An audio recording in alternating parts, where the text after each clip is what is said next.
Hi, I'm Mario Evon, and you're listening to Trth, a weekly edutainment podcast discussing the things that most people are afraid to, but from a Jamaican perspective.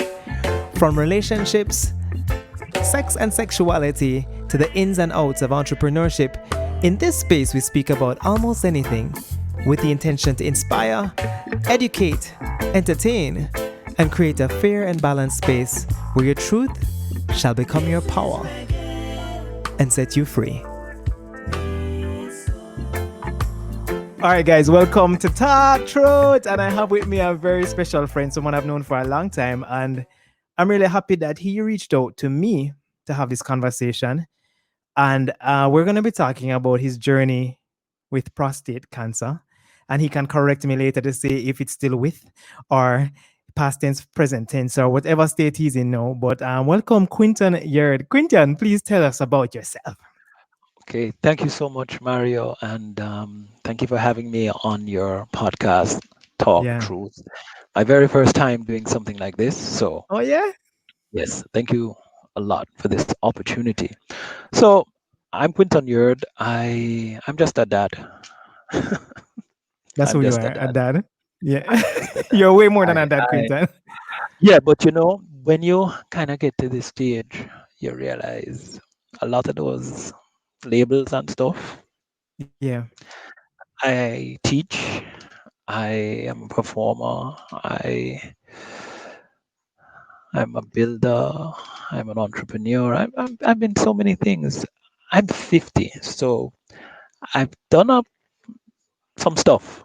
We had a few You know, decades in there. yeah, I've done a lot of stuff, and I I I choose that because I think that is critical right now. Fathering, fathering, passing on to sons, Right. being a brother for others. And I Right. think I just want to use that as my motif, if you like, Yeah. for what we're trying to do today. Yeah, for this conversation. Yeah, man, I think so. Um, Tell me a bit about Quinton as a child. Where did you grow up? I grew up in Portmore, you know. What more? I grew up in Portmore when Portmore still had cane fields.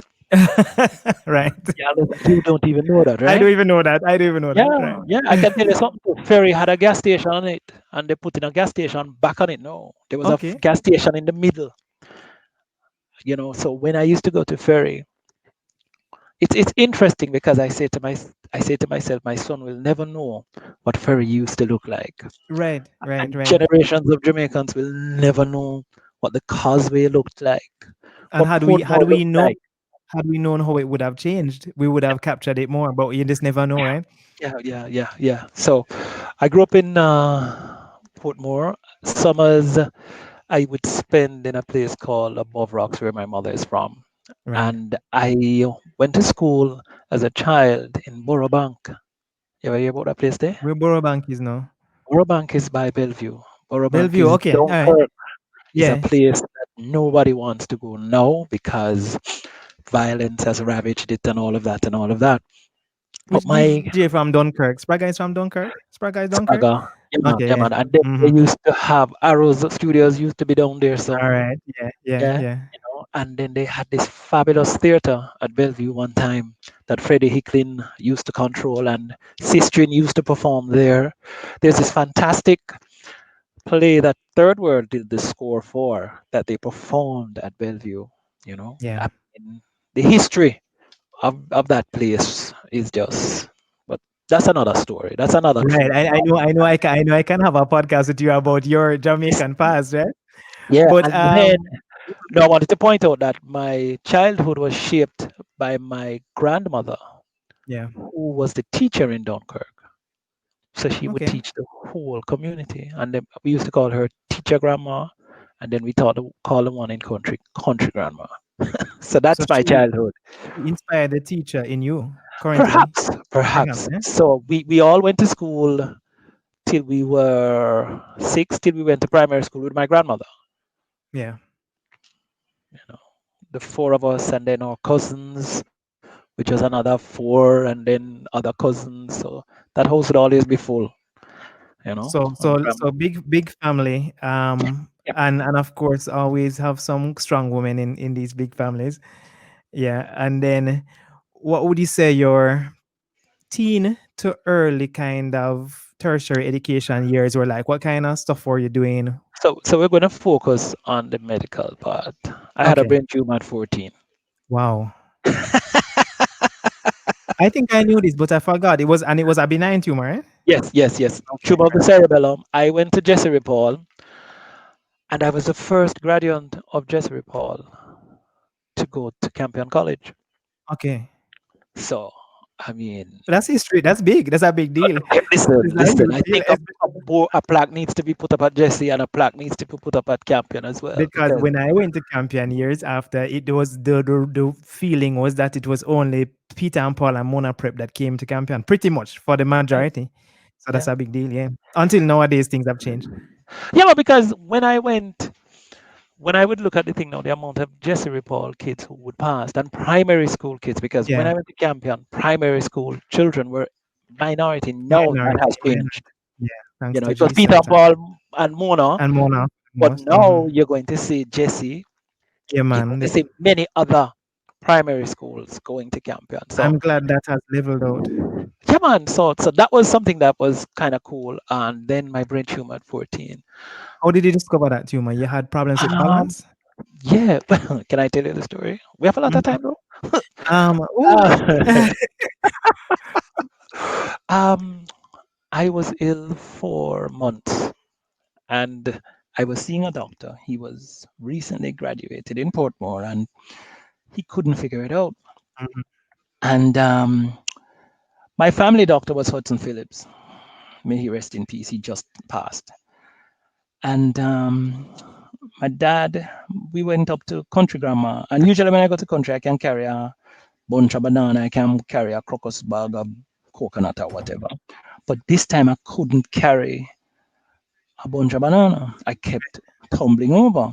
And it's country that is you're going cross river, you're going cross bridge, you're going go up steep hill, you're going go in a valley, A lot Takes you of a good things. 20, yeah Mhm, man. Takes you a good 20 minutes from the road to grandma. 20, 25 minutes, mhm.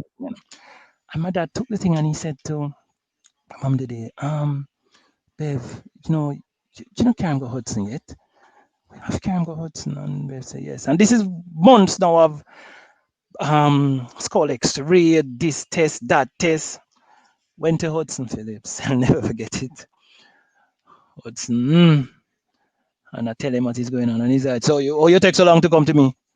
Hmm. And then he says, da da da. And then he says, "Walk." You open this door, and he says, "Walk down on that line." I walked on the line, and I couldn't. He says, "Hold out your hands to walk." Right, and you couldn't balance, right? You Couldn't. couldn't keep And it. then him does, Mhm. and then him says, "Sit outside." And he said, "Come, mommy, let me talk to you." And then he opened the door and said, come inside." And he says, "I'm sending you to Professor Cross. I believe you have a brain tumor. However, I'm sending you to Professor Cross." Who I'm guessing was either He was the neurologist or a he was the professor neurosurgeon. of neurology at Right, UA at the time. I think mm, he was pioneer. right. That is somebody you should do talk through I know, on. right? Yes. I mean Hudson, because that time, yeah. Yeah. I'm talking about Mario, CAT scan wasn't in Jamaica then. Yeah, no, I was gonna say that, and even though I'm a doctor, I can. 'Cause my father is as well. That's a generation where Thank you. Thank you. clinical skills and just general broad base of knowledge, they were sharp and That's still real remain house. sharp. That's real house. Yeah, yeah, real hoes. That real house. House is fake, but that's Them are the random. doctor you send out into the desert and them just put them hand on people and them know how go. Yeah, and I say, yeah, yeah. Where you bottom? Yeah. So, Yeah. um, he sent me to Professor Cross, and fortunately at the time, my parents both had medical insurance. CAT scan, though common in the world, had just reached to Jamaica, was not installed at UWI yet. So Right. the surgery at that time would have ringed my Right. and then do exploratory surgery to see exactly where it is, sew it up back, make you wait a couple of weeks, then go back in and take out the the tumor. My parents fortunately had insurance. The insurance, we were able to go to Miami and get a CAT scan done in Miami, which identified it in the cerebellum, which is right around the nape of the neck, right? Right. So and that's significant because when we start talking about the prostate cancer, you're going to see the significance of insurance again. Right. So I came home and I pretty much had well, put it this way: when they did the shunt first, the plan was to do a surgery this week, one next week, and one the other week. So they'd go in, put in a shunt week one, which would remove the fluid that the tumor was secreting from the brain and pass it through your system.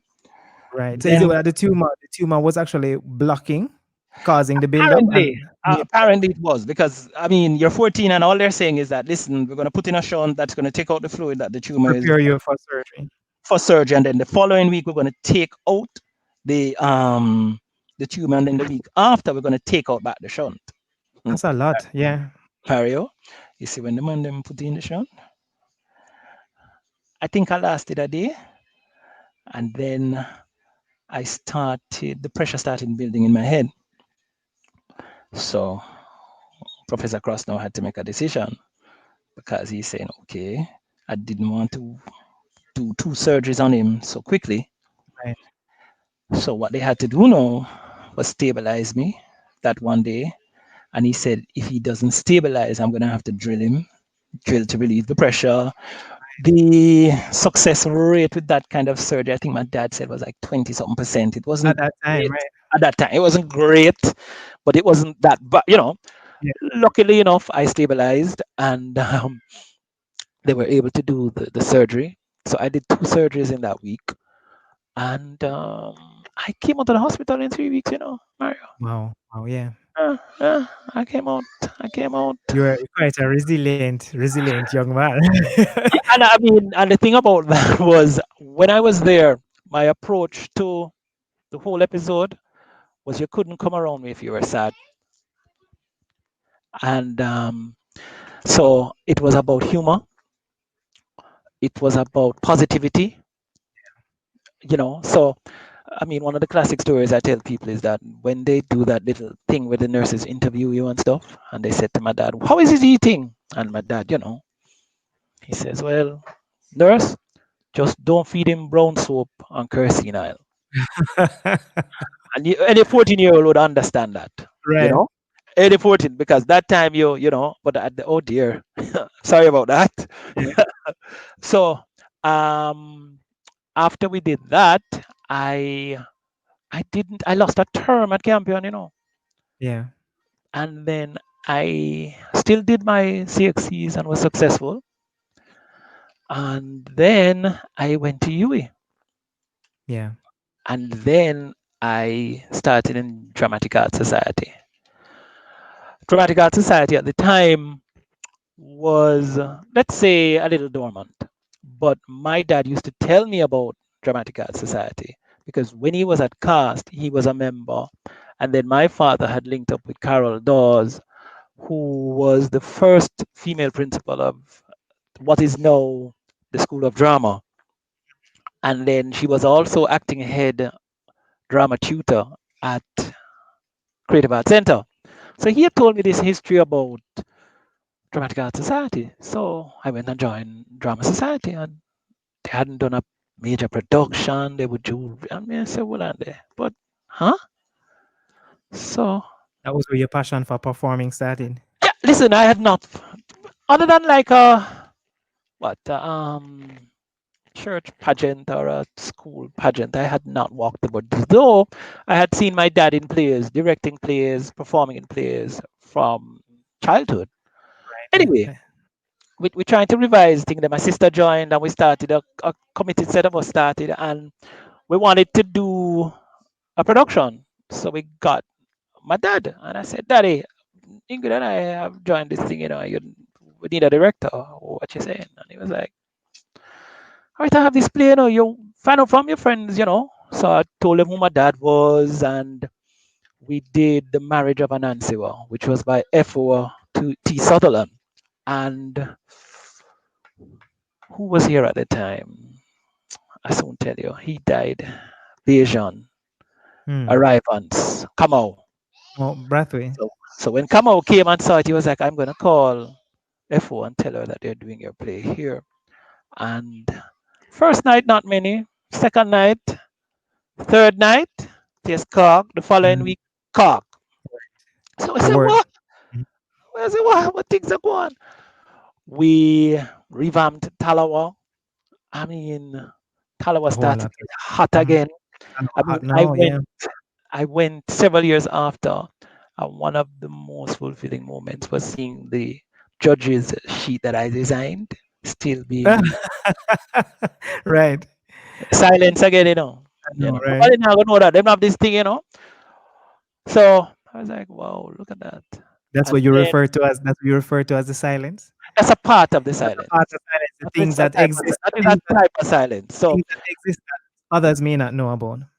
don't know. And then Right. after that, we did Death and the King's Horseman, which my dad had done many years previously to great critical acclaim because my dad had ended up being the artistic director for Jamaica's first national theatre company. It was called the NFTJ, the National Festival Theatre of Jamaica. It was Right. based at the School of Drama and it was headed by Carol Dawes. But Carol Dawes left Jamaica and went to Nigeria. And my dad took it over and they existed for about 12 years now. So the Quint, whole of that theatre heyday, when you had that company, you had quite a few others. When plays would happen in Jamaica, the only day a play wouldn't happen in Jamaica is Blue Monday. right. Why they That call was it the Blue part. Monday? Blue Monday because no play not happening. No play, right. So there's a Blue Monday. That's why they call it Blue Monday, right? I'm That's going why to they pull call you it Blue Monday. forward and I'm pulling you up because I want us to get to the actual meet. So after that brain tumor at 14 that you recovered from fully and clearly clearly did Yeah, yeah, well, did you have any other medical um not at things all. happening, illnesses, accidents, anything of medical significance between then and now? I would say not at all. I think other than you get old and your joints start hurt you. Right, right. That's Is about that your family history has prostate cancer within it? Are there other men in the then family with it? though, when I was abroad studying, because really I need to say this, I Mhm. ended up going to drama school in England. Okay, right. So that was, so the drama thing, and then That was came a back. that was an undergraduate thing? Undergraduate or Uh, it was like well, what in oh, England they have a different system. At that time, you went to artisan schools, eh? okay. It's a Right. 3-year program, Mm. and you get training to then become a professional actor. So when I did that, I came back and taught for a year at Edna Manley. And then I left and went to New York. And then I came back home and started teaching at Portmore Community College. But then by then, I had done quite a bit of theater here and there. And then I came home. And the only thing I think medically was my knees. But in that time, I had gotten a call from my dad. I was abroad at the time, and he said, "Oh, I have prostate cancer." And I was like, "What?" And it was weird because I remembered when I was ill with my tumor, the support of my parents was, I mean, was wow. And I was there saying what was hard for me was I wasn't home so that I could go to the hospital and kind Can be of physically present, yeah. reciprocate some of the stuff that he did when I was in hospital. Right. How So old was he at that time? he was like 60 something, 60 something. 60s. All right, yeah. Yeah, because that is 70 something now, and he's like probably 15 years prostate cancer free or cancer Right. free. Yeah, so So I never really he took that was the first person that in the right that family I that knew that that you I knew knew of. that So developed it, right? I don't know if his uncle had it. I don't know, and that is part of the silence.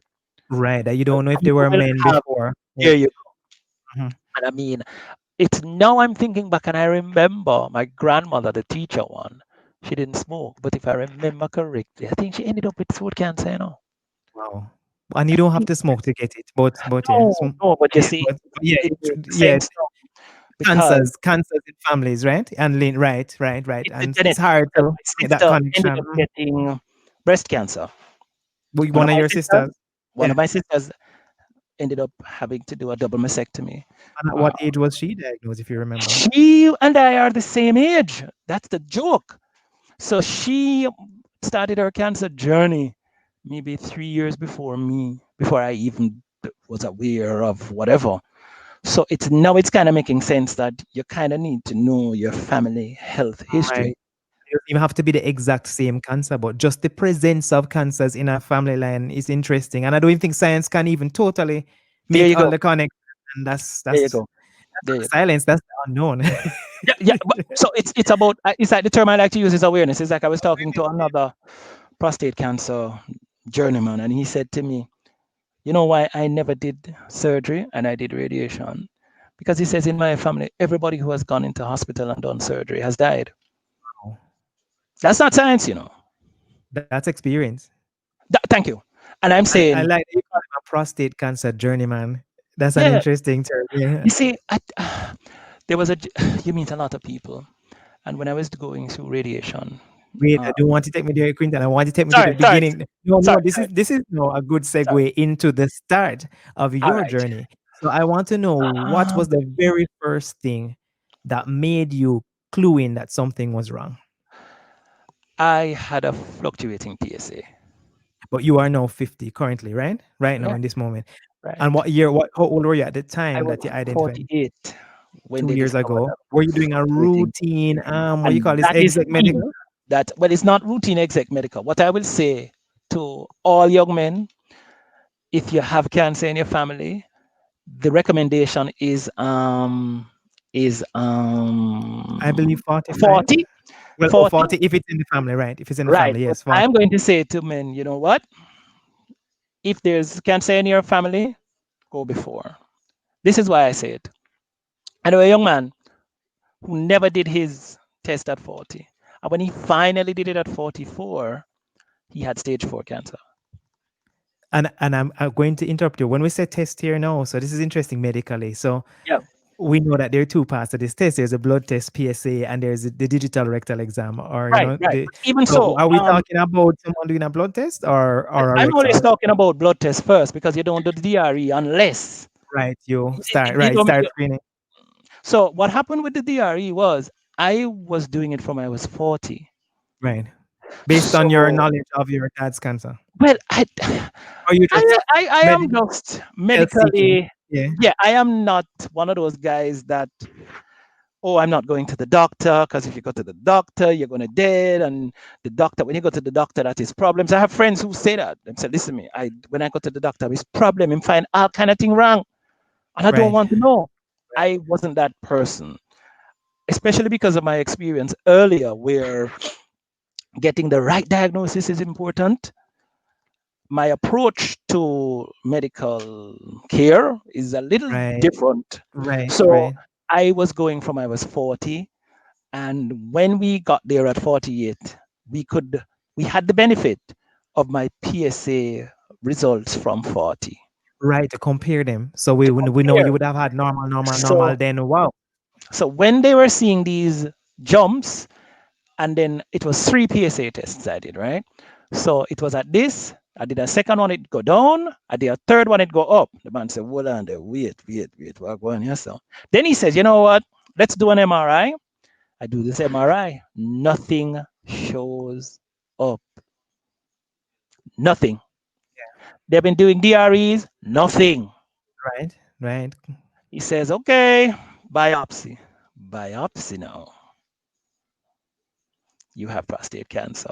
Interestingly, it was in only a third of my prostate, right? right. And clearly not the So, area, clearly not the section that a finger could touch, and also probably not big enough for a finger to touch. so That's you my guess. understand me? Right, So that is right, so the thing now was doctor says, okay, what do you want to do? Go and do the literature. I'm going to give you 3 weeks 2 weeks or 3 weeks. I don't remember. I'm going to give you some time to go think about it. Process it, right? Yeah, so you go home and you start doing your reading. That's where silence come in. I was fortunate because once I told my dad said, all right, bam, bam, bam, bam. As I was going through the journey, my dad could tell me, say, listen, when you do the biopsy, this is what you need to do because this is what's going to happen. The doctor Right, doesn't necessarily tells you what happens after you do a biopsy. right, right. Not immediately at Okay? that time, right? No, listen, he does the biopsy. He tells you from his end. Right. His Not end is from the your end, doctor. right? And It's probably the not doctor from has never your ever end. had it done anyway. So, If he right, hasn't had it done, it's he not in can't his tell you. schema. Right, it's not in his. Yeah, He it's not in can't his tell you, book. say, he'll say, yeah, you're going to see some blood in your urine for a few minutes. Right, It might right. go for a couple days. Which is really important if you've never seen blood in urine. Because they just say, me dead now. They know.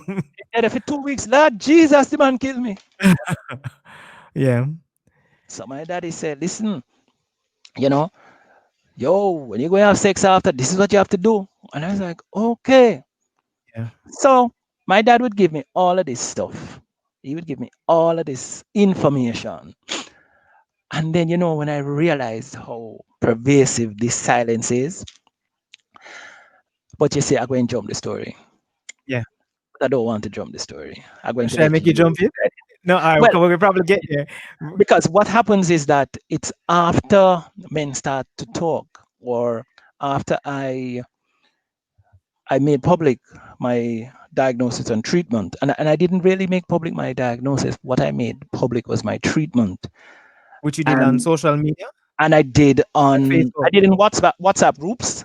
Right, And I think I put it on social media too. I think I right. put it on Facebook.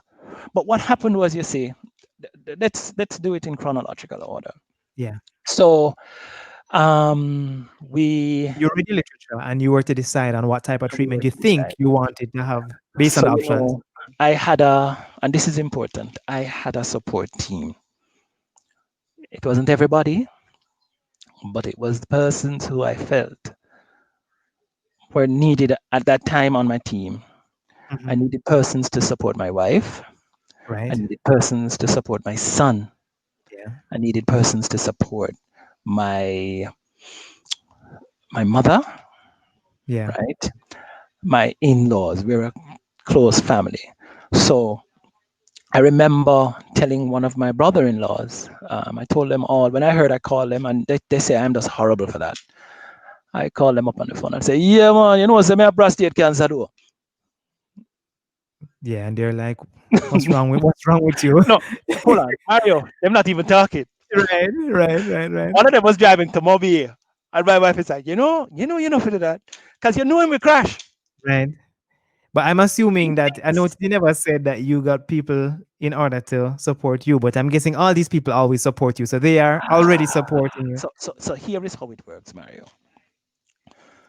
My wife, I mean, this was, yeah, and she was like, Quinton, I don't understand. Why are you so calm?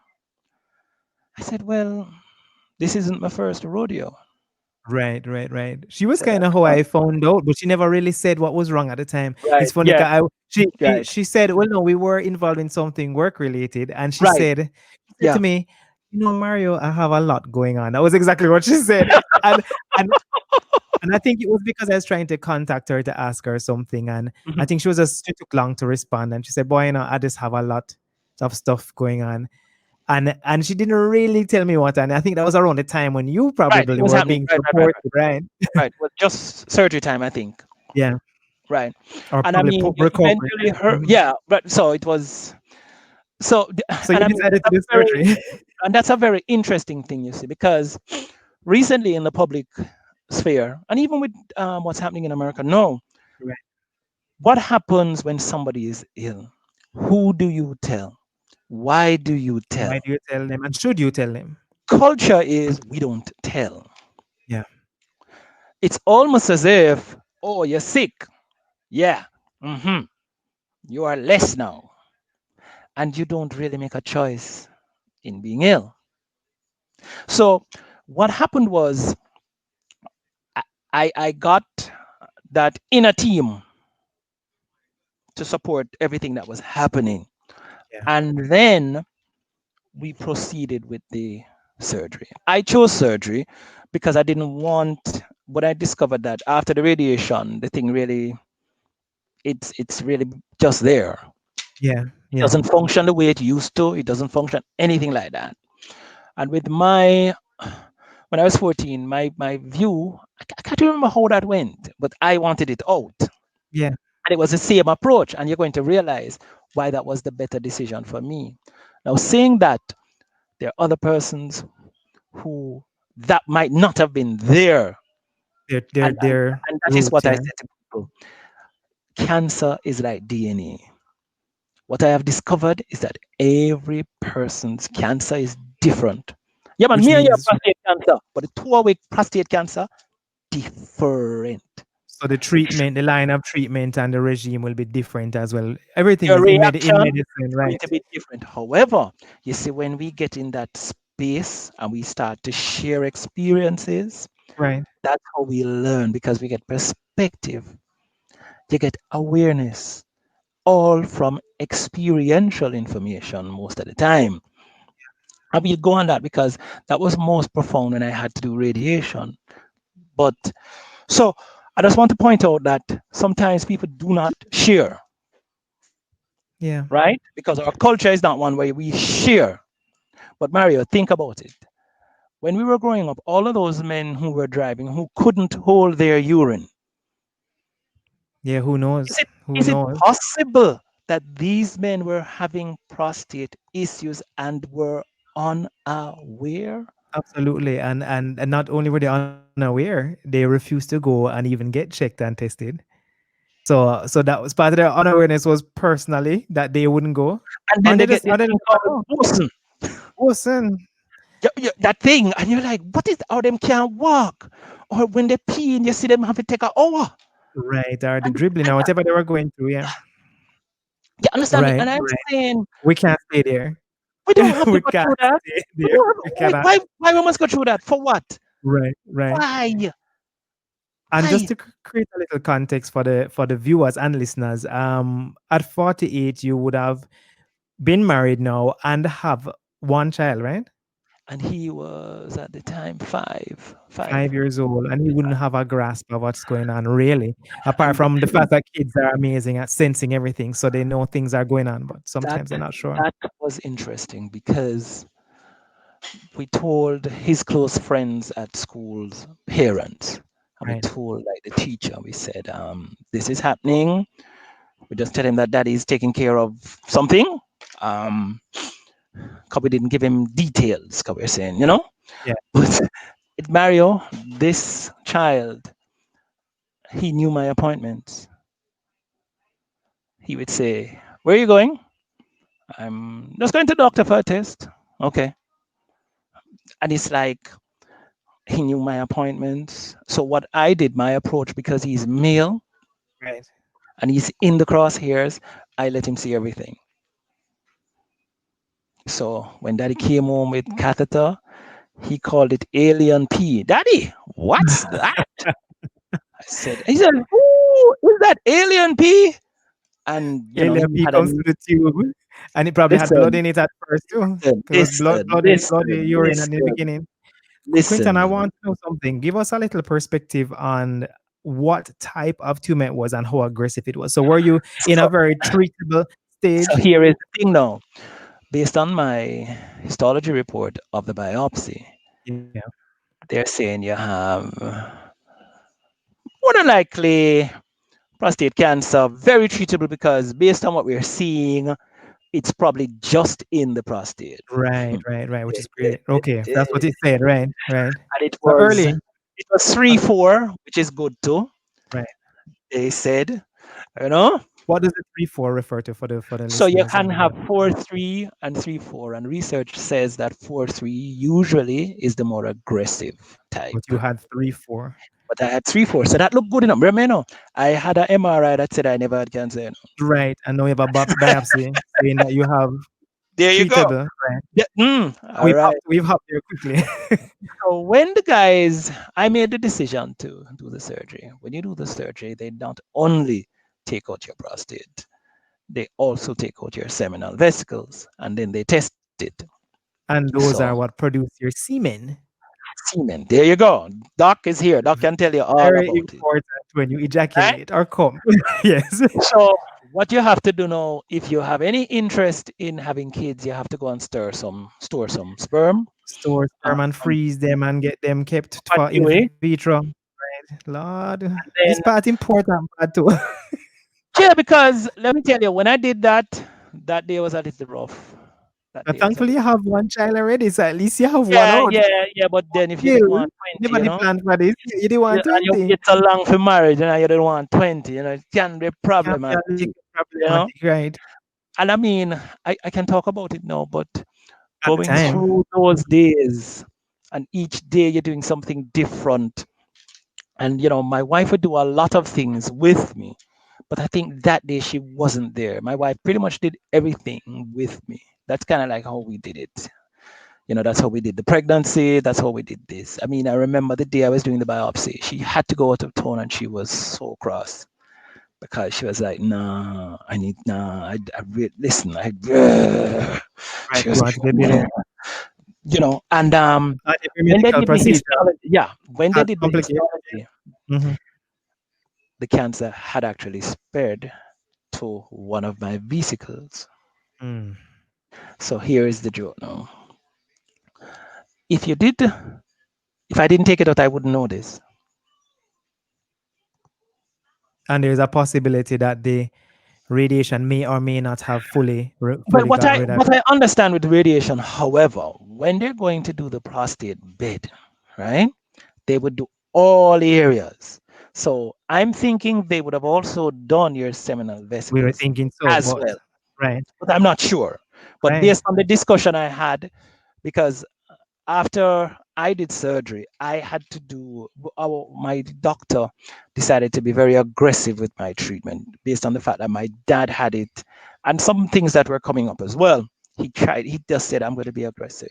Because usually men have the surgery and then a couple of years after, when their prostate scores get up to probably 2, they'll right, do radiation. right. Usually you do it and you don't have to do radiation after, you know.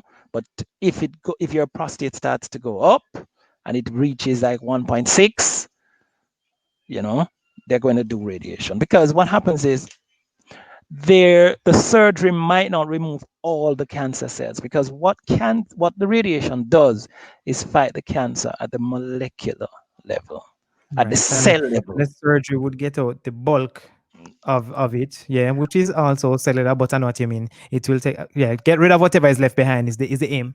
You see, right? So like them cut your, you cut your finger.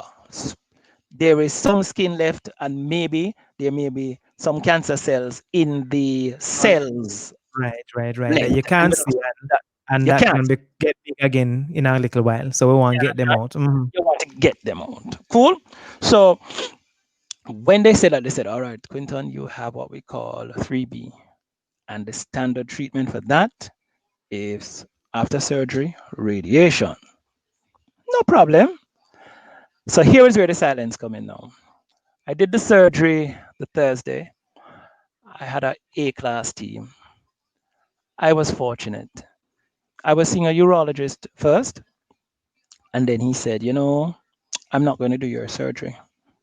I'm going to let another colleague do the surgery, and I'm going to be the second. Now, I never thought anything of that, right? When I went to sign up my insurance, the lady says, you know your doctor's name? So I said it. And she said, who's the second? And I said it. And she said, he doesn't do seconds. I said, what do you mean? She says, he's usually a first. Mhm. I was like, well, I don't know. This is So what I what was, is what this is for, what it is. right? Yeah. Mario, my surgery was scheduled for 4 hours. I think it went to 6 something. And we did it at UE. My wife is in the waiting room. My family is there with her, supporting her. And the surgery is taking a little long. Yeah. You don't know how that go. Yeah, when you're on the other end of that. And then I remember when I went and got signed in, people said, but oh, you're so relaxed. I said, well, I am going to do everything that I can do is the surgeon going to femur now? The nurse go, Right, I right, can't do, I can only do what I can do. And that's my right. opinion. I can only do what I can do, and I'm going to try and do it to the best of my ability. I am going to try and do it to the best of my ability. So we did the surgery, and about the Sunday, I laid in bed, and a voice was in my head saying, I need you to testify about this. I'm like, what? It was Father's Day, Mario, and my doctor had come and seen me, and I laid on that bed and I typed a note. And the note simply, I was in two WhatsApp groups. One was a swimming club, one was for the community where I live. And I said, Happy Father's Day to all the fathers. And I said, Fathers, it is important that you get your prostate test done, especially if you're over 40. It's a simple blood test, and any GP can recommend it. Why do I say this? Because I say it's Father's Day. And last Thursday, I had a radical prostatectomy done. Um, the doctor says the surgery went well. I should recover well. But on this Father's Day, I would like the fathers, the mothers, the sisters, to say to their male colleagues, friends, family that they should get tested because prostate cancer is the largest cancer killer in Jamaica. And that's not the case in other countries, Mario, which is interesting. prostate cancer only killing who? Men, Women or men? men, yeah. Okay. I was talking to another doctor friend of ours, and he says when he was at med school and they used to do what they do when you cut up the The bodies. autopsy. Thank you, my brother. Yes. And he says the person comes in for sugar, Yeah, but dead from sugar. But you see, when you do the autopsy, I know yeah, sugar kill him. my father tell me this And all the time. full blown cancer start from the prostate and all over the place. Yeah, yeah, yeah. So Now that's even another in story. even in the right, even in the bodies that are dead, you find disease, which means that you just missed. Yeah. Yeah, pretty much right. And you see, when I heard that, Mario, tears came to my eyes because this thing is preventable. So you Right. see this And all this argument, "Me don't want a man to put them finger up on it." I'm like, yeah, yeah, your yeah, yeah, feces is bigger than a finger. yeah, yeah, I'm like, hello. I yeah. said, You taking a blood test is just a blood test. It's just a blood test. well, And I know remember that. that Yeah, it's not if, it is when. yeah. You just have to do it. You don't have to, but you should. But all right, I would say go ahead. something that's comforting though. I do a Right, lot of medicals on Thursdays, and a lot of the men who are over 50. So for the insurance industry, yeah, 50 is the age that they use. right. And I have to admit that I am not met with a lot of resistance. So I believe the times have changed or are Are changing. changing, are changing. Yeah, And yeah. it surprises me when I offer it to them. I'm like, because they have the option in that setting. They can do one or the other. Right, right, And a right. lot of No, them, no, so no, they no. know, so they know that if they choose the blood test, they don't have to do the rectal if they're squeamish. But a lot of them say, Doc, do I have to do? And I'm just like, I am really blown away sometimes. I'm like, I thought I'd be met with more, yo, man, wanna. But And they that is turn not on the their reason side. why I'm doing this, Mario, because it's them the man that I want to reach. Yeah, and they're there because I do meet them still. I do You meet them. understand what I'm saying? Yeah. A gentleman who is doing insurance realize that you're going to have to do some tests. But I'm Right. talking about the guys at the party. Yeah. His dad has prostate cancer. His He uncle knows has this. prostate Right. cancer. But him no You want to do know it this, still. Mm-hmm. And he's 45 and just having a good old time. Having a Maybe good old time. he's Yeah. having some flow issues, but him not Yeah. really take it as done. Boy, I've been drinking a whole heap of liquor last night still. And we good for that in a Quinton. We can attach any kind of we can attach anything to a medical thing, I heard, boy, gas. Boy, the gas. Yeah. Never eaten I a think I'm lunch. going to do a 3 YouTube video years on of that. gas, Yeah. And when he does a test, stage Yeah. 3 prostate cancer. So Yeah. I'm saying we need to target. You see how they target girls from puberty? Yeah. When you reach age, check your breasts.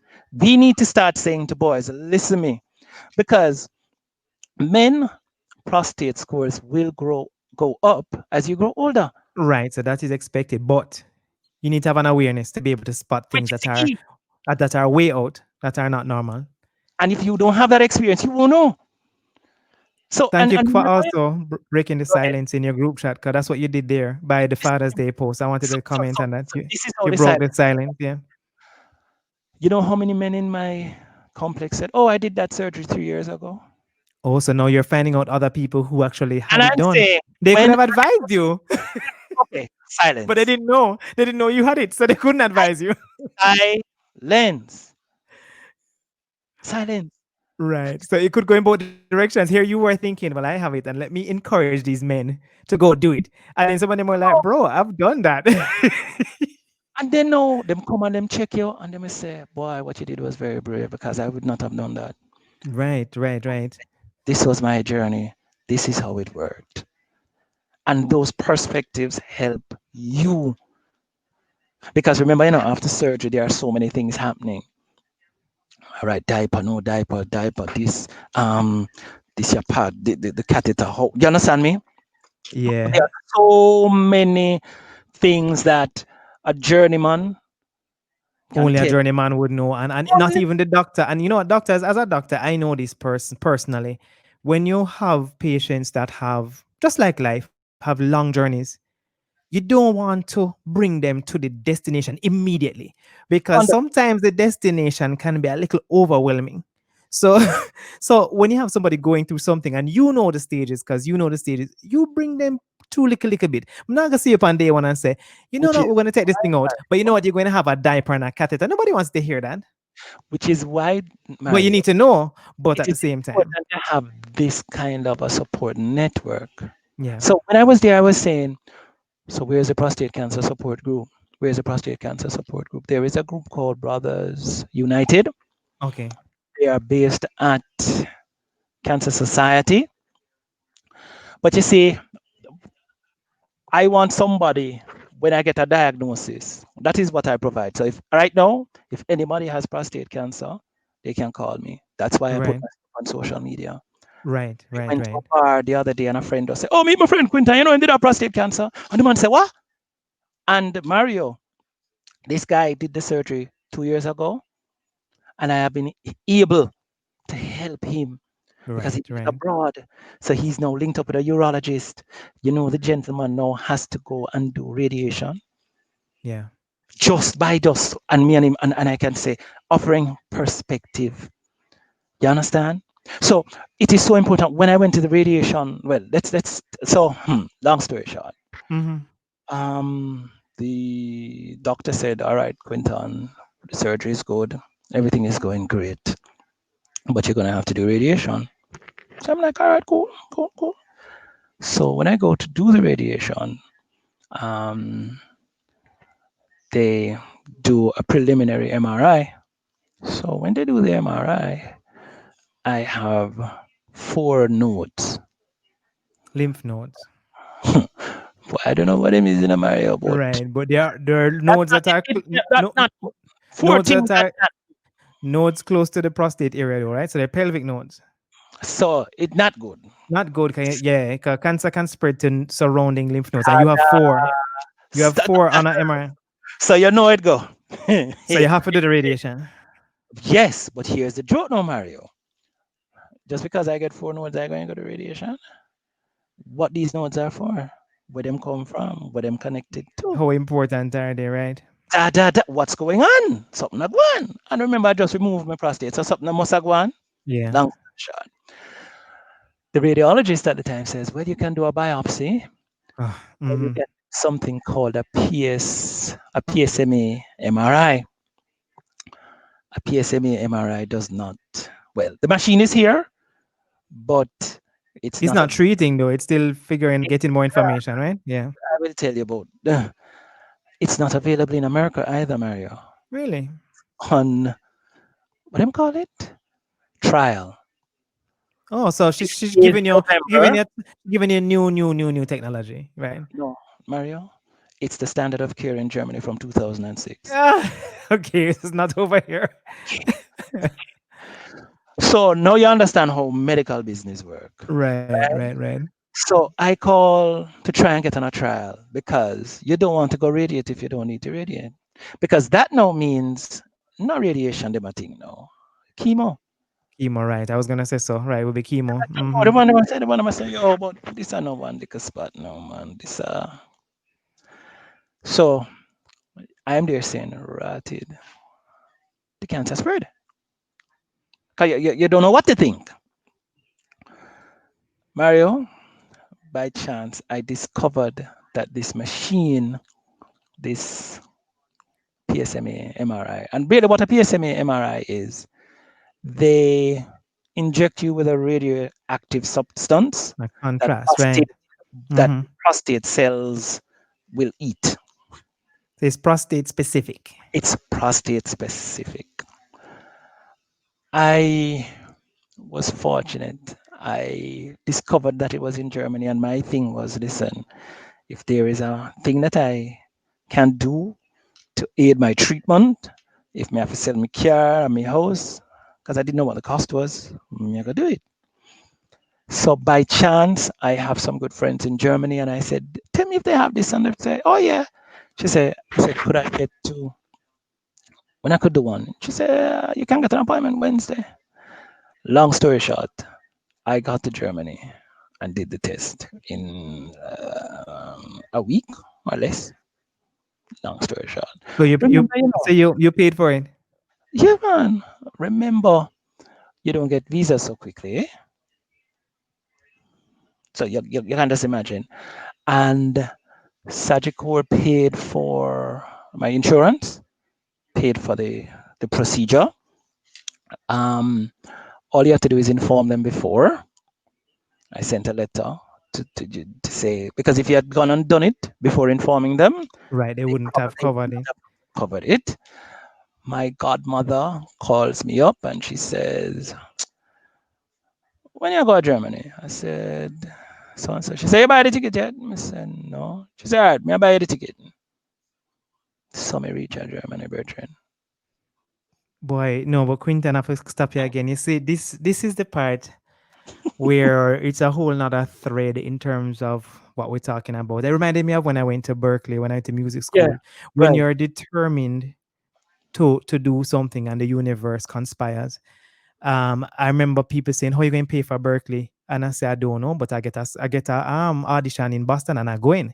Come and I Hmm. sending no video because I want looking at people, yeah, so them can Yeah, see yeah, me yeah, and yeah. hear me. But Yeah, nothing beats get a face get to the vibe, face. get the vibe, get the vibe. Yes, I Get the agree. vibe." So when I reach and I do it now, scholarships just opened up, like money just started to appear. 'Cause, I And mean, this is Germany, and I know most Jamaicans probably would not go this length. And you had educated yourself, which is why you chose to do the test, and then you went. Mario, is life or death, you know?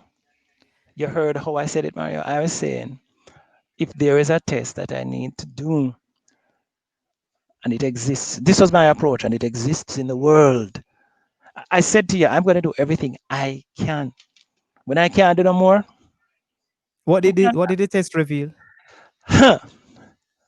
Three of the nodes were nothing. One of the nodes, they could not come to a conclusion.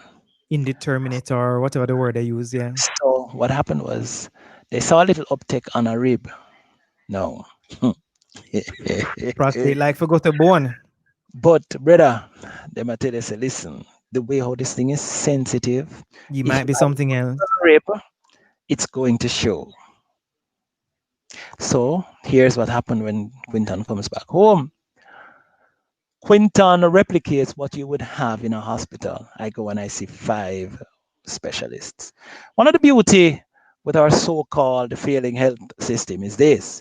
If you go into UE, KPH, and I'll give an example. My uncle broke a bone in his eye Yeah. Christmas morning. I go up to UE and a doctor sees him. Then an ENT person sees him. Then another specialist sees At a him. hospital, it's all in house, yeah. And I'm like, "Ah, wait the Yeah, so that's me how it works. granted the bed never worked. So I needed to hold on the bed for him. But I didn't have a problem with that because I was like saying, this is a health system that not working. Damn. So what I did when I came home, I carried my results to Hudson Phillips, who had diagnosed me for every major illness that I have Yeah, had. right. So And he's still your boy. You trust him. Yeah. bad boy, bad. Yeah. Him just Yeah. And bad. when you Him, have that trust in somebody, you stick with him. Yeah. no man, when Hudson said jump, you just jump. Yeah, exactly. He used to be so naughty. He would be nice to my wife. Oh, you're so lovely. Me? What you asking me? Don't ask me nothing. Who are you Right. again? Right. He Exactly. just, oh. Exactly. And then I went to my urologist, Aiken. Right. I went to the head at Elite, a gentleman.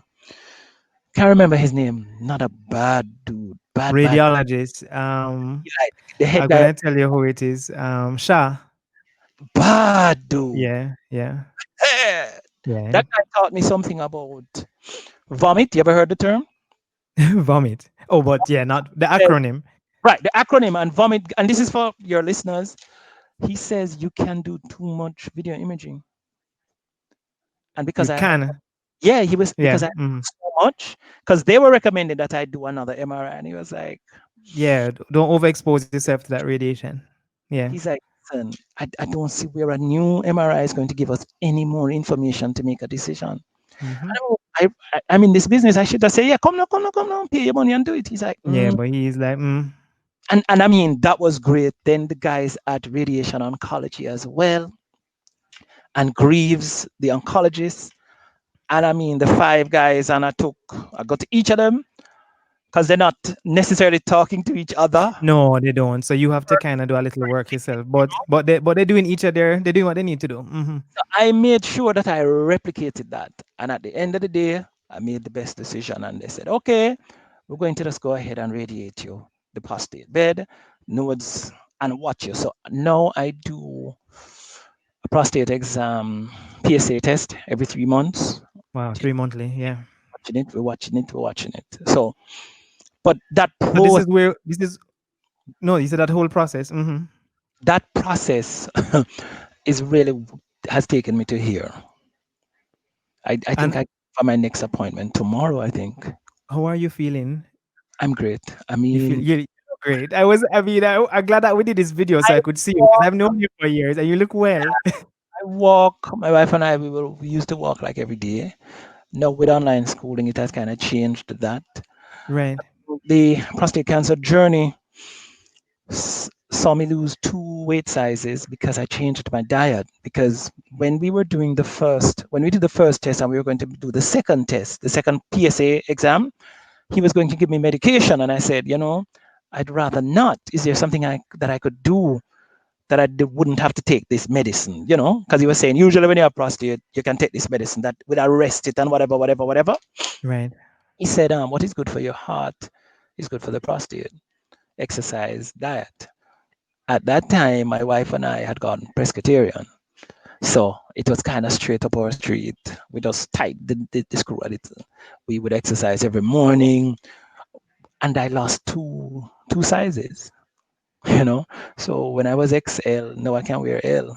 You know, Right. Right. Right. Which is sometimes never bad. Never bad. you know my pants. I went down to I can wear 36, 38. Yeah. You know, when I was at 40. You know what I mean? Yeah. Yeah. I Quinton, mean, I have a series of questions for you. I'm gonna call them kind of the final questions, but good. I want to know a few things. I want to know your perspective on death, especially when being diagnosed with a cancer. Even though you hear in the beginning it's treatable, just walk me through kind of the emotions that one has. And are you thinking that you're going to die from the cancer or from the treatment? That's the second question. I think the best way to answer that was the question I asked my surgeon the probably the day before surgery or the visit before surgery, and I said, anybody ever died on the table? And he said, I've had 2 mortalities with my patients. He says one of them did not do the post care well, didn't do the post care, and the second one had comorbidities. I guess we can use that word Yeah, now. yeah, yeah. And I think honesty is important. Remember, we all will die. I am going to do all that I can, especially when you're facing a medical reality. It kind of tells you that, hey, you're on the clock. It makes it even more pronounced. But Yeah, remember, more present. Yeah. there's a work out to do, Right, right, right. Okay, you could have easily died from something else.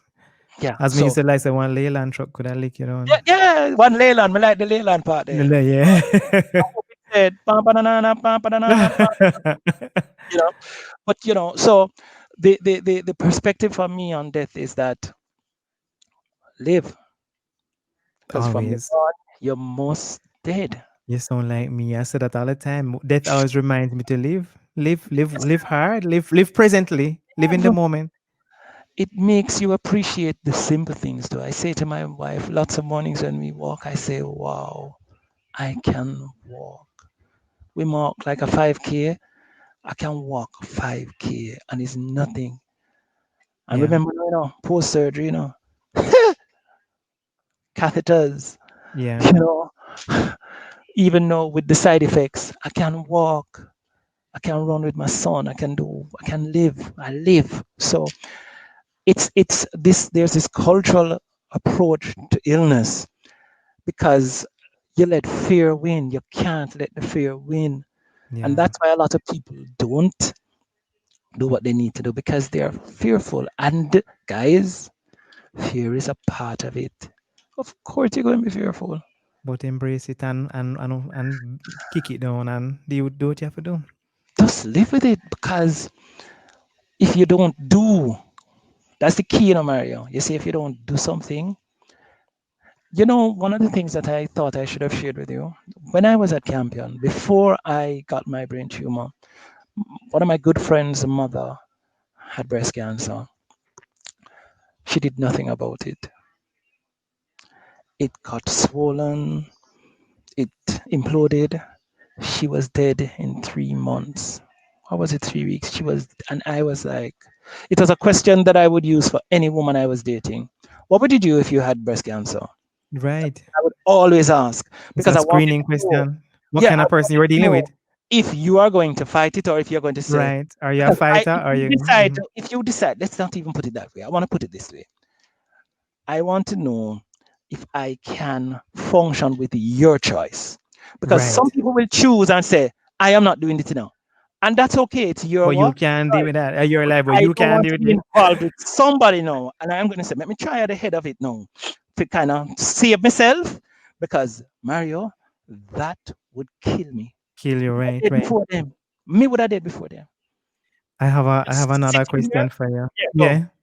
I wanted to know, you let out this podcast saying, I'm a father. We also know you're a husband, and so we're not disregarding your wonderful wife. But I know adult relationships are so very different from Right, parental relationships. right. Would you say that your will to fight even harder had to do with being a parent? Perhaps, perhaps. Wanting more time?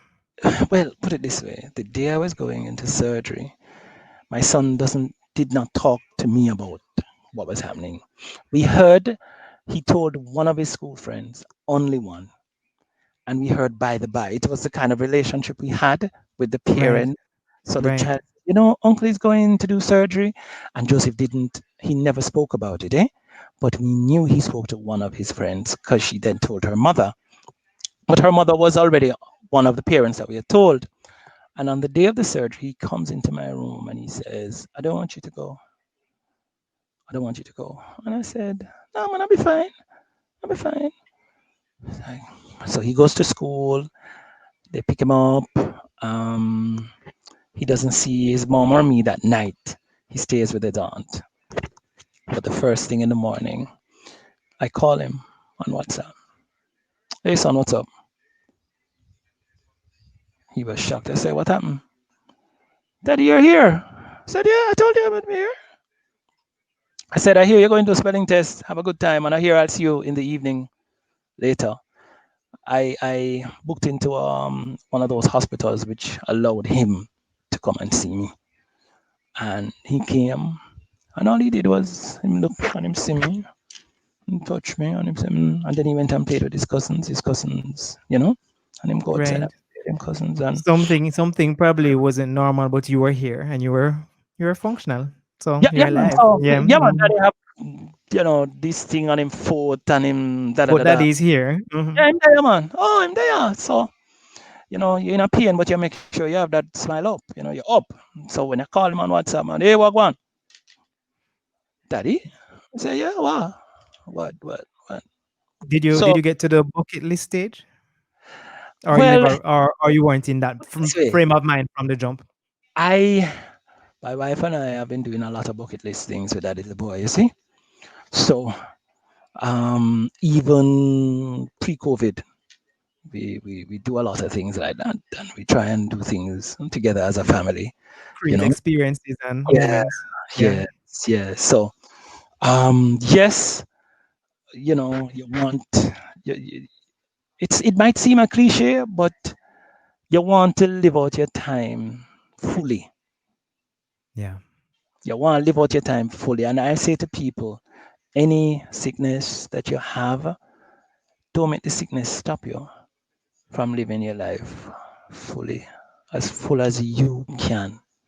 You know, fear is a part of it, silence is a part of it. And I couldn't go without sharing this with you, Mario. Mhm. Radiation is a different part of the treatment, and people don't realize how many people get radiation. There are only 3 places in Jamaica that do it: KPH. KPH, Joseph's, and I think radiation oncology. Right? When I went down there, I would see everybody. You see, sickness, it's a great leveler. Wow, great equalizer, boy. One day I go there and a guy says to me, "What you doing here? How old are you?" I said, "I am 49." I was 49 at the time. He says, "But you're a baby." "I'm 81." Right, right. He says, "My son is older than you." I was like saying to him, "But what you doing here?" And this is why I say sharing is so important, and helping other persons who may have a disease that you have some perspective of, whether as wife or son or whatever. By awareness is important. We would sit there and they would call me teacher, and I would talk at the top of my voice. Well, me kind of talk loud, eh? And the men, we would start sharing our experiences, and I'll never forget this. Men would come and just start saying, "So what happened with this? What happened with that? What happened with this?" And I realized that it was an important part of the treatment. You see that sitting down, It's like sharing, barber shop bar talk, but yeah, in a the waiting room at the radiation place. in the waiting room at the radiation, and the people them never Crazy. trouble me. The people them never trouble me. Boy, what Yeah. you do when you come and your blood and a fool if you go to the test? What you do when you drive and you need to use the bathroom and no bathroom is there? Mary, I can tell you We a become story. strangely open. You know? They become open in that space too. In that Yeah, specific space. and I'll never forget one day a man, an older Chinese man, just said, "I was never sick." And then one day then tell me say me have prostate cancer. So it was doing what I hoped it would do. Because people need to not only take out the cancer, yeah, you need to talk it out too. Yeah. Because you can take it out and it's still there in your psyche. But you need to let it out. Would Get you it say out. that? Would you say that this is your purpose? And And that is my purpose now. Yeah. but I mean, you're still a teacher though, so maybe teaching is your purpose. But no, Well, there's that overtone of advocacy, or listen. Eddie is still teaching, eh? Yeah, I man. mean, maybe Mario, your I purpose is to remember teach. when I went back to work after the time had expired and first class teaching. And I said to the young men, "I don't know how long I'm going to be here because I'm supposed to start radiation. But I just did, probably about 4 months ago, 3 months ago, whatever time it was, prostate cancer surgery." And we spoke about it as young men. And the fella said, "Sir, nobody has ever spoken to me about that like that."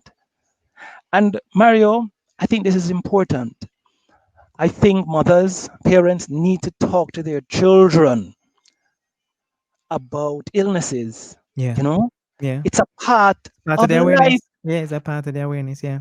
If you are aware, you will may handle it better. And honestly, your brain tumor, in a odd way, Mhm. forced you into medical awareness. at 14. And At when I 14. was 12, my father had a heart attack, and that forced me into, granted, he was a doctor at the time, But which even so, helped, but it forced me into seeing it from a different lens because I was now visiting the bedside. And I was a child, I was a teenager. I mean, so it has interesting. an impact on you, you see, It Mario. does have an impact on you because I started to exercise more. I had figured out my cholesterol was high from that age, like So you 12, start doing what you need and to I had do. started to do some things differently from And that that is what time. we're And it saying. has So it's like, continued on. there Yeah. you go. If a child is aware that my family has cancer, Right. he won't be eating Wendy's every day. Right. The whole everything changes. You know, when you're going to start test, you know, when you're going to start check, you know, when you might probably Better develop food it. is the best thing for me to eat. And we're not Right. saying don't eat, we're saying be aware that you can do better by the body you have been given so that you have a body that lasts longer, that functions better longer.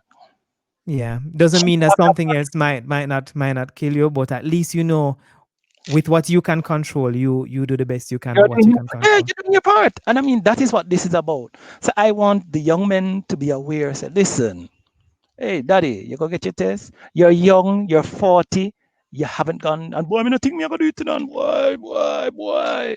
Yeah. There are so many stories of men, 44, stage 4 prostate cancer, and he felt the needling, but he just said, cha, Never ignored it. And cha. I mean, we lost Chadwick Boseman, and that's colon cancer. But again, it's another podcast, but it's the same thing. But and they start usually at 45, but still the same. His So might if be a different case because he's yeah, young. but, So, but you see, but it's about still awareness, and you see, awareness. Chadwick, what I when Chadwick passed, it was poignant for me because of my age and Right. journey, you know. And my wife, when she saw it, she was like, "Boy, Wow. Yeah. She was boy. This could have been you. This could have yeah." been you in a different. Maybe that's another podcast. It's like I say to people that my wife's journey, as you know, as my helpmate. I Her mean, experience is totally different from yours too. I'm sure. yeah, Yeah. but you see, she it was critical. My urologist, he sees her and he just celebrates her every time because the way my treatment was, my wife was a significant part of it. Yeah. No? I tell you a story. She going cuss. When you remove the catheter, they tell you bring a diaper because they don't know. Yeah. How incontinent you'll be. Right. So here's a joke. You know that there are some men after the surgery who never regain continence. And I'm not even take you into the sexual function because we're gonna leave. If Oh, unless that we is a speak good one, about it, 'cause I when have we some speak friends about it about that. generally, we'd have to use your personal No, experience. but but we and I know tell that you that's this. another big fear too that you So lose I sexual was function post surgery. well, I'll tell you about that. I Hmm. put a diaper the first day, and the first day I put on, my wife say, is the diaper wet? I said, no. But me don't know. She said, so tell me about it. I said, feel nice, man. She said, The second day I put on the diaper, she said, tell me about this diaper. Is the diaper wet? I say, me no think so. She said, the third day, me take up the diaper, Mario. My wife just said, thank you. She said, go put on your brief. She de-diapered you. She undiapered She you. said, she said, You listen, not get used to this diaper business. hey, you know, Oh gosh. you're getting a little Once used a to man, twice a this child, but diaper. not yet. Nah, that, I did the catheter. I've done, nah. But No, you were sexual. okay though. Your continence Mario, returned I used to travel with urinals in my car. And I mean, just in case. yeah, man, no. When post surgery, urinal had to be a part of my Damn, life. some days I want a urinal even now. Yeah, man, so you need to go get that checked, bro. Check that out. No, not You see, medically. Sorry, not medically. Just when but you you understand me? just when you're driving and Urinal. you feel like you want to be. I mean, and when I shared with my brethren them at radiation, say it sells at the pharmacy for like $180. Them say, what you They were say? like, what? Yeah, these things are available. I mean, I say, but that now go scrape up, man. Yeah, can't hold in there. You need something with a big mouth. Then another man say, well, you know what me did do? Me just buy a 50 bag of plastic 2 pound bag, you know. People come up with things, but we're Jamaicans, you You know that see go me? already. I mean, and then, but look at it now. You're in a taxi and you want to pee. What you Some do? guys took taxis for treatment, you know, Mario. And you know, when you're in med school, one of the biggest things you see, 'cause we used to have a catheter clinic. The What? older men, them tie up them prostate bag on them leg, you see. But you see, if you don't know about that life, you're not going to know about it till you see an Right. old man dropping pants and you And see how you're like, whoa. geniusly the catheter is tied up to the leg. Yeah. Yeah, listen, I mean, when these guys told me this, what the sexual function, and Right, we, sexual function. Hit the sexual function. Then I have so two final what, questions for what you. what men don't understand is that post prostate, your sexual function can be better. Why, Mario? Rarely hear that. Rarely hear it. First of all, as my brethren, when I shared it, I have some brethren, they are the wickedest brethren ever. They know themselves.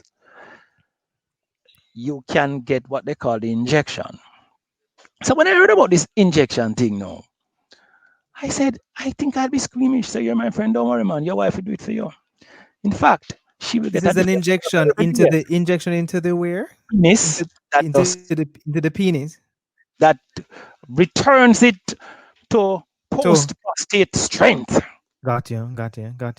And if that not working, they can actually put a sheet in it. Right.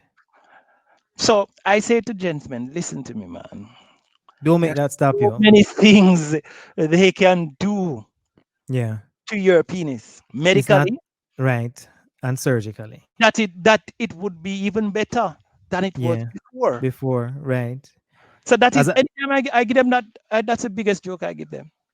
yeah, no, I do it with my pressure patients too. Talk about how the medication gonna make them lose erection. I say, look here, when you have a stroke, you can't do nothing anyway, you know. So you choose. You don't take the medication and get the stroke, or worry about the little side effect of the little ED, erectile And, I'm, dysfunction. and there's And so there are many ways, things you can there are many things you can do, yeah. and I tell them all the time, I said it's not just Campari, it's not just Malta guys, Magnum or whatever it is. It's not just there are things, there are doctors for that. Right. There are Quinton, how would you say, what would you say, how has this experience changed you in the biggest way? What's the biggest thing or ways? Give me maybe three at most or one at least. Biggest changes for you after this experience? I think my respect for medicine has always been high. I don't think it has changed. I have been fortunate that medicine is a funny thing, you know. Um,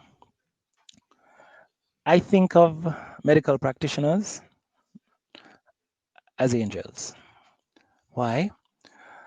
Y- You know, this thing where some people say, oh, I can't do certain things because of my faith and so on, so on, so on, so on. And I say, anything that I have had done to me medically has been sanctioned by God. How could Professor Cross have learned how to remove that tumor and that I am now here talking to you? Who was guiding his hands? Because there's a time where training have to go, you can only train so much, you know. Right. 'Cause And you train can't predict what's no gonna more. happen in that moment. Yeah. And I'm saying that, yes, God is so immeasurably good. For me, that's one way that I see God. When I discovered this prostate cancer, and when I look at my surgeon's hands, they're smaller than mine. Yeah. And I look at his hands and I'm like, wow.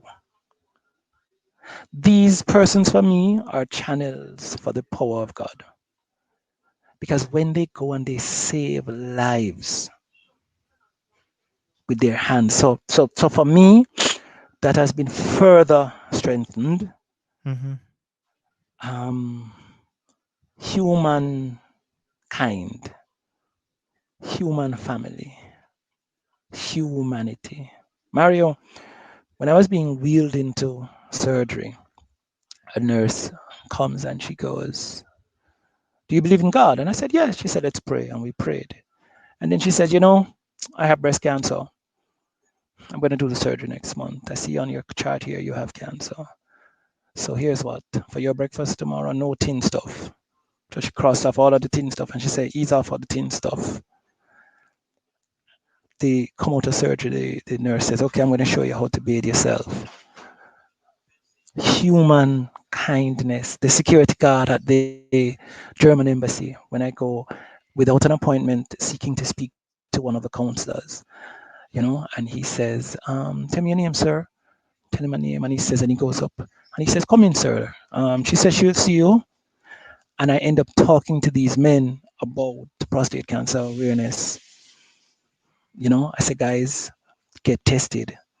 I said, you see me here? I just did the surgery. I'm like, I said, yeah.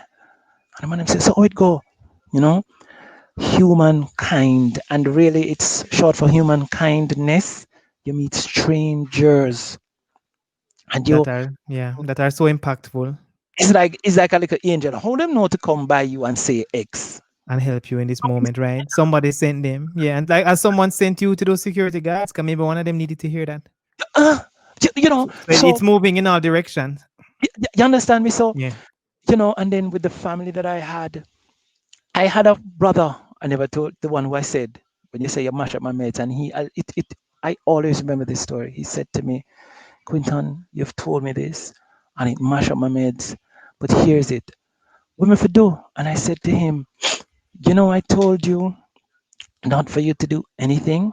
I told you one, for you to be aware. I told you two, because I know that my wife, your sister, needs your support now. Because the relationship that she has with them is outside of me, eh? Yeah. She needs support. And I said, that's why I tell you, I didn't tell you, you don't have to do anything. You don't have to do a thing. I told you because you're a part of my inner circle. And I'm saying something like this is happening. I need to let X you know. But it's not about you necessarily doing anything, because here's the joke. Sometimes you can't do sometimes you can't do nothing. Can't do anything. Yeah. Really, you when the Yeah. doctor can only do what him can do. The pastor can only do what him can do. You know? And that is a So, whole other thing too. So eh, so Quinton, in wrapping up, I want to give you the opportunity to just give words of advice to all the men listening. We've said it over and over throughout the podcast, but this is the closing. So I want you to just run a list of things that you want listeners and viewers, particularly the men, and the support of the men too, to know around prostate cancer awareness. Go for it. guys, all I want to say, and I don't think prostate cancer is necessarily at this stage a male thing. Women, say to your partners, hey, you need to get tested. Encourage them. Tell them we'll hold your hands. Testing is knowing. Yeah? So just take the blood test. Yeah. Just get tested, because you need to know how to proceed. Mario can tell you there are many men who know and do nothing about it. But look about you, who, if you knew, would have done something about it. You want to Yeah, give gentlemen. that opportunity. Yeah. Just start. Just seek help Okay? because there's a lot of doctors out there. Just find a doctor and go and check. Listen, the man just write the thing and you do the blood test and then him send it to a urologist. And I mean, call the Cancer Society if you would like to speak to anyone who has had prostate cancer. Because you might not be able to find somebody that will, just give you a listening ear that can tell you their experience, that will give you some perspective on yours. Because Yeah. Mario, my urologist tells me, the men don't talk about it. Yeah. Yeah. We don't talk. And why? I'm hoping that some people who hear this will say, you know something, I just need to go get tested. Yeah. Quinton, I thank you so much for being brave enough and bold enough to share your story. And quite a story it is. You're 50 years old. I will refer to you as our prostate cancer survivor and advocate, father, brother, husband, So much more. Entrepreneur, performer. But um, I really appreciate this, and I'm glad that you reached out to me to suggest that we had the conversation. I was fully open to it, and this is the kind of truth I like. This is personal to people, and this is what we want to share. So, thanks again. And if people want to find you to speak to you, I if am, you have a space where you can be found, yeah, I man. don't know if this is a I am consultation or a, but how can they find you? I am on Instagram, Quinton Yearde, Facebook, Quinton Yearde. So I am easy to find. And not many people have that name there, so them have to find you. Yeah, yeah, yeah. I am easy to find. Thank you, Mario, because prostate cancer affects everybody. It's no respecter of race, creed, ethnicity, religion. Prostate cancer affects us all. Cancer affects us all. So, because we know that that exists, we really need to up our awareness of it. You know? Absolutely, yeah. Thanks a million, Mario. Thank you. Thank you for being on Talk Truth. It was a pleasure. Talk truth, brother. Yes, sir. Keep talking truth.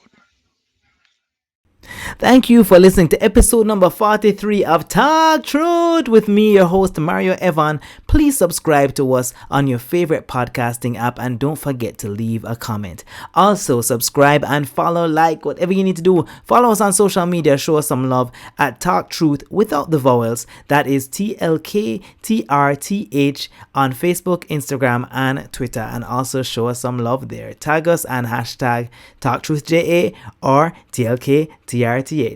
Thank you for listening to this wonderful episode of Talk Truth, a place where your truth shall become your power and set you free. Until next time.